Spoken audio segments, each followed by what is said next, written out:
Good morning students, ITI online classes में आपका स्वागत है। और आज का हमारा topic fundamental units and definition यानी कि मौलिक इकाइयाँ और परिभाषाएं। ठीक है, ये आपका नया टॉपिक है, ये चैप्टर नंबर 3 है आपका। ठीक, इसके बारे में हम पढ़ेंगे।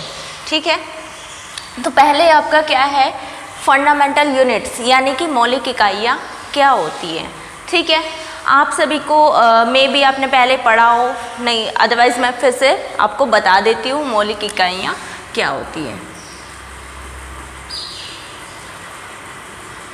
मौलिक इकाई,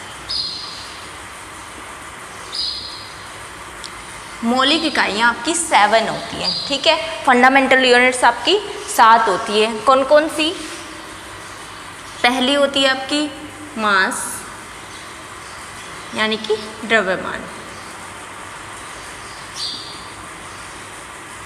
ठीक है, जिसको आप किस में पढ़ते हैं? किलोग्राम में। ठीक है, सेकंड होती है आपकी लेंथ यानी कि लंबाई। किस में पढ़ते हैं लंबाई आप? मीटर में। ठीक है, थर्ड होती है आपकी इलेक्ट्रिक करंट।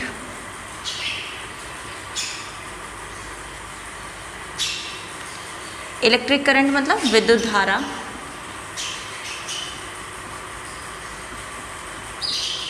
विद्युत धारा को किस में पढ़ा जाता है? एम्पियर। मतलब विद्युत धारा की इकाई क्या होती है? एम्पियर। ठीक है, यहाँ पर फोर्थ है आपकी टाइम। टाइम समय, समय की इकाई सेकंड होती है। ठीक है, समय की इकाई क्या होती है? सेकंड होती है। 5 टेम्परेचर।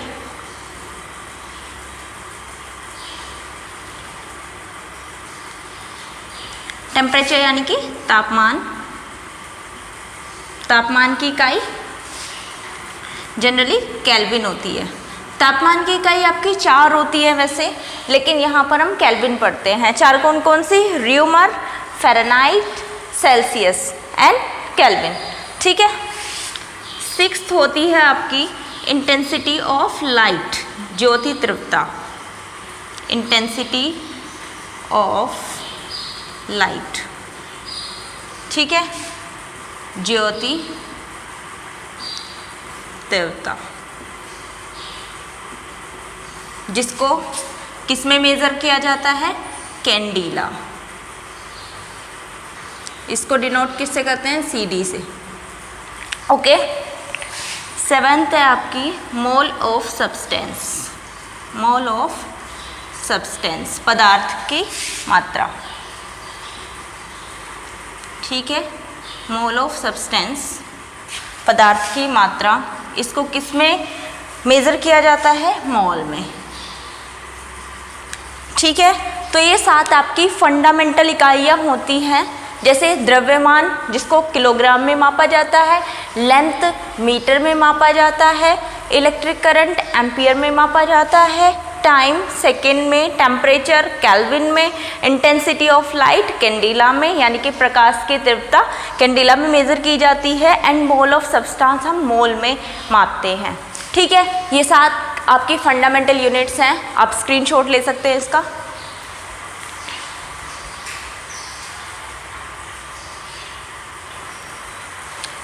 अब है आपके सिस्टम्स ऑफ यूनिट, यानी कि यूनिट किस सिस्टम के अंतर्गत कौन सी यूनिट्स आती हैं। ठीक है, मेनली हम 3 सिस्टम को जानते हैं। ठीक, पहला सिस्टम है आपका FPS। FPS का मतलब क्या होता है? फुट, जिसमें हम लंबाई को मापते हैं। पाउंड, P का मतलब है पाउंड, जिसमें हम भार को मापते हैं यानी कि द्रव्यमान को।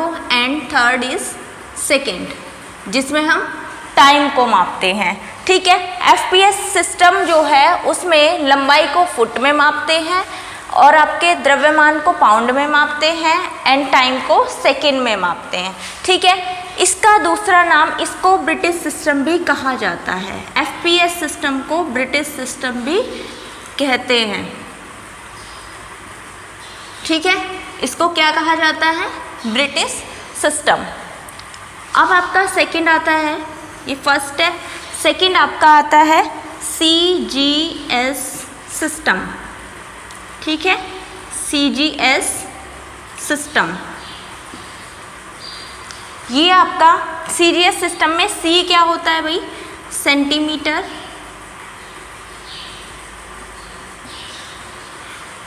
G क्या होता है? ग्राम, S क्या होता है? सेकंड, सेंटीमीटर, ग्राम, सेकंड, ठीक है। CGS सिस्टम के अंतर्गत हम लेंथ को, जो लंबाई है उसको सेंटीमीटर में मापते हैं, आपके द्रव्यमान को ग्राम में मापते हैं और टाइम को सेकंड में मापा जाता है, ठीक है। इस सिस्टम को हम क्या कहते हैं? इसका नाम क्या है? फ्रेंच सिस्टम भी कहते हैं, ठीक है। इसका नाम है फ्रेंच सिस्टम, इसका दूसरा नाम है ये फ्रेंच सिस्टम, ठीक है। अब थर्ड एंड लास्ट आपका क्या है? MKS सिस्टम, MKS सिस्टम, ठीक है। MKS सिस्टम जो है आपका, उसमें लंबाई को मीटर में, द्रव्यमान को किलोग्राम में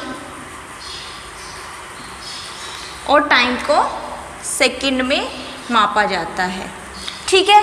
इसका नाम, इसका दूसरा नाम क्या है? इसको कहा जाता है मीट्रिक सिस्टम, इसको मीट्रिक सिस्टम भी कहा जाता है, ठीक है। क्या कहते हैं भाई हम इसको? मीट्रिक सिस्टम या और SI system, system of international, ठीक है। तो ये 3 सिस्टम है आपके, जिसके द्वारा आप लंबाई, भार और टाइम को मापते हैं, ठीक है। यहाँ पे FPS ब्रिटिश सिस्टम होता है, CGS फ्रेंच सिस्टम होता है और MKS आपका मीट्रिक सिस्टम होता है।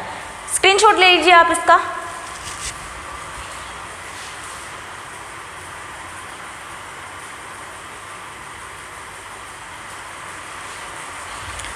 अब हमने फंडामेंटल यूनिट्स पढ़ ली और यूनिट्स के सिस्टम को पढ़ा, ठीक है। अब यहाँ पर हम कुछ डेफिनेशंस पढ़ लेते हैं जो आपके लिए काफ़ी इम्पोर्टेंट है, ठीक है। तो पहली डेफिनेशन क्या है? पदार्थ, पदार्थ यानी कि मैटर। पदार्थ क्या होता है? कोई भी वह वस्तु जिसका खुद का कोई मास हो और वो स्थान घेरती हो, वो क्या कहलाती है? पदार्थ कहलाती है। कोई भी वस्तु जो जिसका कोई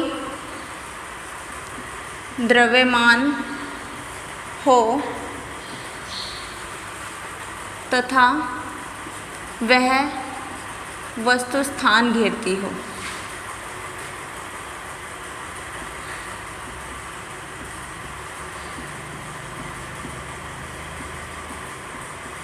क्या कहलाती है?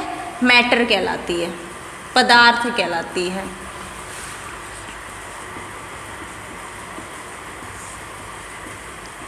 जैसे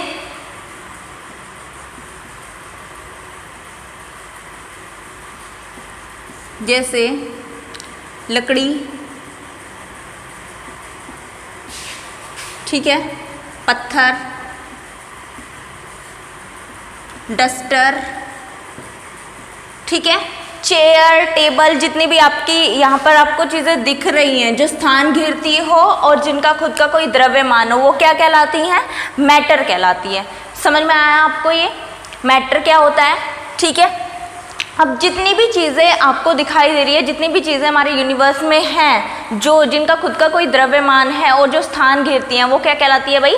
मैटर कहलाती है। ओके, नेक्स्ट है आपका वेट। क्या होता है वेट? यानी कि भार।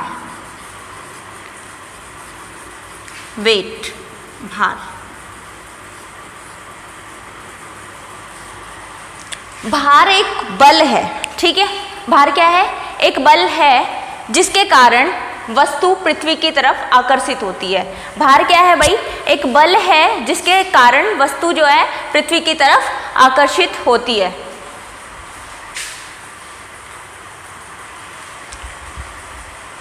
भार यह एक बल है जिसके कारण वस्तु पृथ्वी की तरफ आकर्षित होती है। क्या फॉर्मूला लिखेंगे इसका हम? F = mg। यहाँ पर m क्या है? m है मास ऑफ ऑब्जेक्ट यानी कि वस्तु का द्रव्यमान, एंड g क्या है? Gravitational force.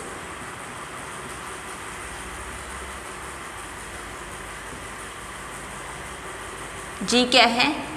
Gravitational force.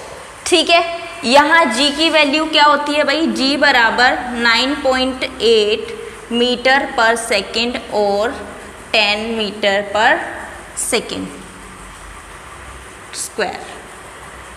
ठीक है, यहाँ पर हम जी की वैल्यू लिखते हैं ये।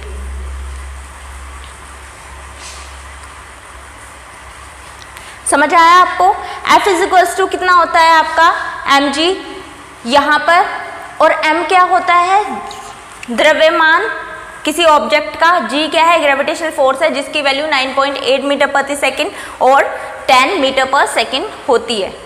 ठीक है, नोट कर लीजिए आप।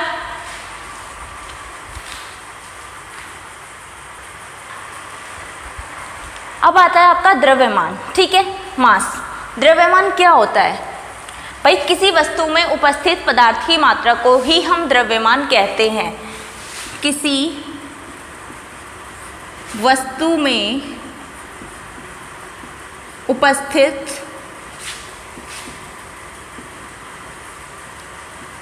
पदार्थ, किसी वस्तु में उपस्थित उस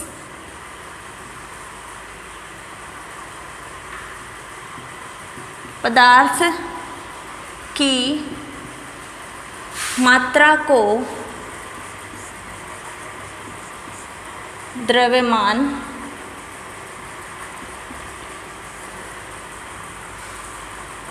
कहते हैं।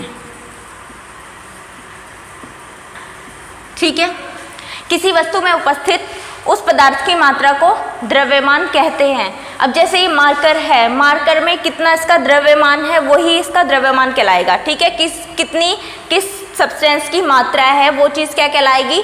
द्रव्यमान कहलाएगी। ठीक है, नेक्स्ट है आपका गति। गति यानी कि स्पीड। स्पीड क्या होता है? गति। किसी निश्चित दिशा में वस्तु के द्वारा तय की गई दूरी को हम गति कहते हैं। किसी निश्चित दिशा में वस्तु के द्वारा तय की गई दूरी को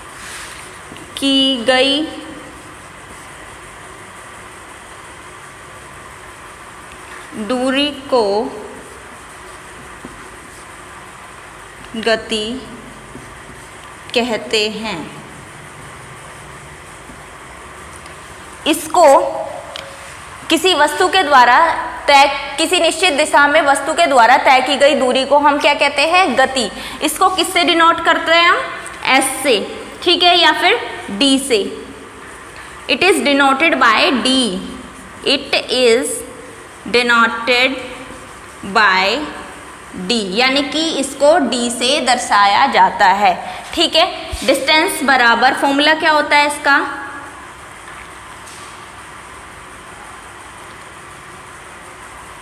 इसको हम गति को हम S से डिनोट करते हैं भाई।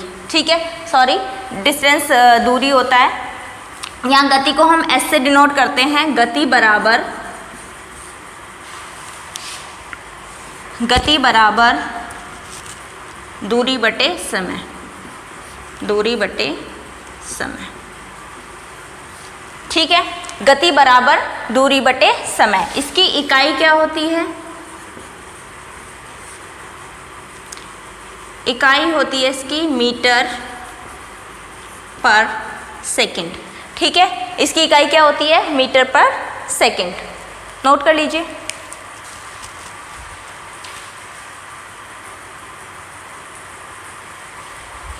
नेक्स्ट है आपका वेलोसिटी। वेलोसिटी, वेलोसिटी यानी कि वेग। वेग क्या होता है? वेग होता है आपका किसी निश्चित दिशा में वस्तु के द्वारा स्थान परिवर्तन की दर को हम क्या कहते हैं? वेग कहते हैं। किसी निश्चित दिशा में वस्तु के द्वारा स्थान परिवर्तन की दर आपकी क्या कहलाती है? वेग कहलाती है। लिख लीजिए इसको, किसी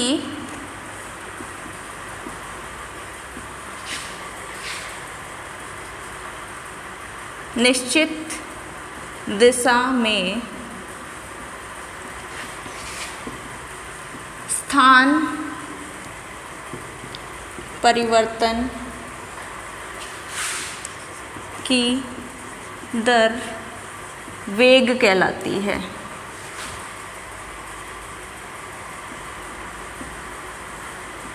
ठीक है, किसी निश्चित दिशा में स्थान परिवर्तन की दर वेग कहलाती है। इसको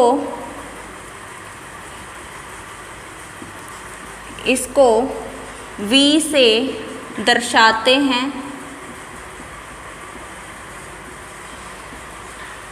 वेग बराबर विस्थापन बटे समय होता है। विस्थापन कोण में समय। इकाई, इसकी इकाई मीटर पर सेकंड होती है।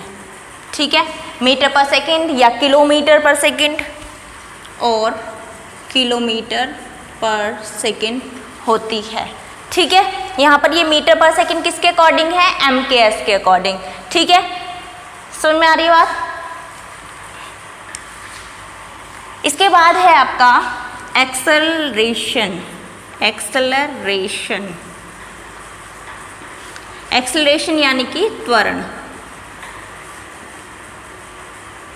ठीक है, तो त्वरण क्या होता है? किसी निश्चित दिशा में वेग परिवर्तन की दर को हम त्वरण कहते हैं, यानी कि एक दूसरे से जुड़े हुए हैं ये सभी के सभी टर्म्स।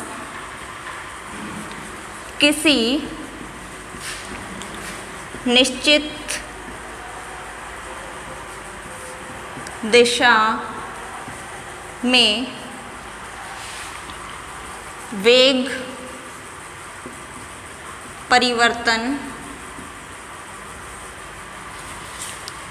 की दर त्वरण कहलाती है।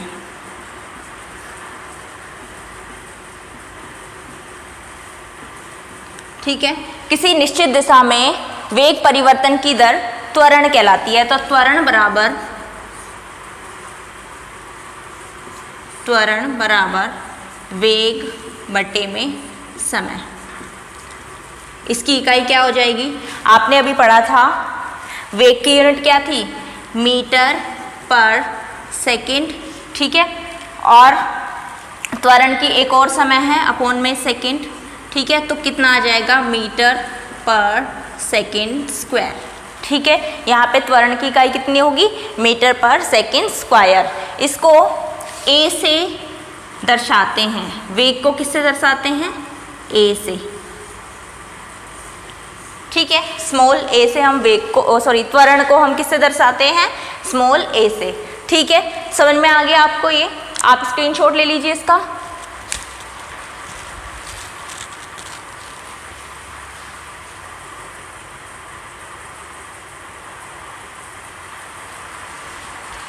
नेक्स्ट टर्म है आपका फोर्स। किसी वस्तु को विराम अवस्था से गति अवस्था में लाने के लिए जिस साधन की आवश्यकता होती है वो फोर्स कहलाता है। ठीक है, यहाँ पर किसी वस्तु को, यदि कोई वस्तु आपकी रेस्ट पोजीशन में है, उसको मोशन में लेके आना है, तो भाई क्या हम उसके ऊपर फोर्स लगाएंगे जब तक वो अपनी पोजीशन चेंज नहीं कर लेती। ठीक है, अगर कोई पोजीशन मोशन में है और उसको रेस्ट में लाना है तो उसके लिए भी हमें फोर्स वहाँ पर लगाना पड़ेगा, यानी कि बल लगाना पड़ेगा। ठीक है, तो वही चीज़ क्या कहलाती है भाई, फोर्स कहलाती है। क्या फॉर्मूला होता है इसका, F इज इक्वल टू, यानी कि फोर्स को हम F से डिनोट करते हैं। F बराबर कितना होता है आपका, द्रव्यमान गुणा एक्सेलेरेशन यानी कि त्वरण। ठीक है, क्या यूनिट होगी इसकी, द्रव्यमान की यूनिट कितनी होती है, किलोग्राम, और त्वरण की यूनिट किलोग्राम और मीटर पर सेकंड स्क्वायर। त्वरण की मीटर पर सेकंड स्क्वायर होती है और इसकी किलोग्राम होती है। और दूसरी यूनिट क्या होती है भाई न्यूटन की, इसकी फोर्स की आपकी न्यूटन। ठीक है, दूसरी यूनिट क्या होती है, न्यूटन, जिसको न्यूटन को हम किससे डिनोट करते हैं, एन से। ठीक है, समझ में आया। अब लास्ट टर्म है आपका यहाँ पे मोमेंटम। मोमेंटम, ठीक है, लास्ट टर्म है आपका मोमेंटम। तो मोमेंटम क्या होता है,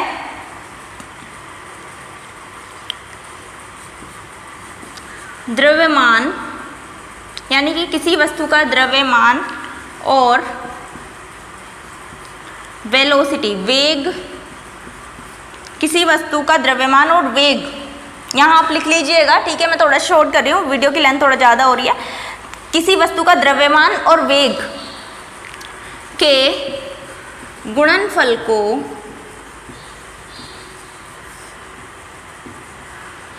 किसी वस्तु के द्रव्यमान और वेग के गुणनफल को मोमेंटम कहते हैं। मोमेंटम कहते हैं। ठीक है, यहाँ पे मोमेंटम को m से दर्शाते हैं या p से भी दर्शाते हैं इसको कहीं कहीं, तो ये होता है p से दर्शाते हैं इसको, क्योंकि यहाँ द्रव्यमान को हम m लिखेंगे, m इंटू p।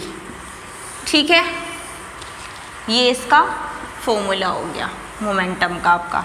ठीक है, m इंटू v, द्रव्यमान गुणा वेलोसिटी। इसका यूनिट क्या होगा, मास का कितना होता है, किलोग्राम, और वेलोसिटी का मीटर पर सेकंड। राइट, तो ये आपका इसका यूनिट होगा।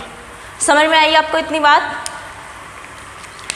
ये जितने भी टर्म्स मैंने आपको बताए हैं ये सभी आपके बेसिक से रिलेटेड हैं और बहुत इम्पोर्टेंट हैं, तो इन सभी को आप अच्छे से पढ़ लीजिएगा और हो सके तो इनके नोट्स आप बना सकते हैं। ठीक है, आज के लिए इतना ही। कल हम इलेक्ट्रिक टर्म्स पढ़ेंगे, यानी कि आपके इलेक्ट्रिकल से रिलेटेड इसी में आपके टर्म्स पढ़ेंगे। ये आपका इस चैप्टर का पहला लेक्चर था, इसको देख लीजिए, इसका स्क्रीनशॉट ले लीजिए और इसको अच्छे से आप रिवीजन कर लीजिएगा। Okay, thank you.